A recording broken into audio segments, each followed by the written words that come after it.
তোদেরকে একটা কোশ্চেন জিজ্ঞাসা তোরা বলতে পারবি? अच्छा हमको सिखा रिया है। अच्छा তো কোন চালে ভাত হয় না? বল দেখি তোরা। कथर चल হ্যাঁ कथर चल कैसे कैसे लोग रहते हैं यार यहाँ पर। साला तुमको पागल कुत्ते का गाड़ी उठा के ले जाएगा बता रहे हैं हम। কথার চাল। ধান কথার চাল কি রে? है বলতে পারবি? ना বাপ একটা পুরস্কার আছে বলতে বলে। কি পুরস্কার? পুরস্কার বড় একটা পুরস্কার আছে। बहुत बात এখন শীতের দিন সেটা খুবই পাওয়া যায়, সেটা তোদেরকে গিফট করব। বল। पैसा ही पैसा होगा। বল দেখি তোরা বলতে বলে তোদের পারবি। তোরা পারবি বল।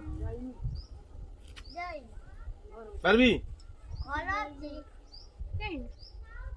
অডিয়েন্সরা তোমরা জানলে তোমরা বলো। ঠাকুর তোমরা কমেন্ট করে জানাও।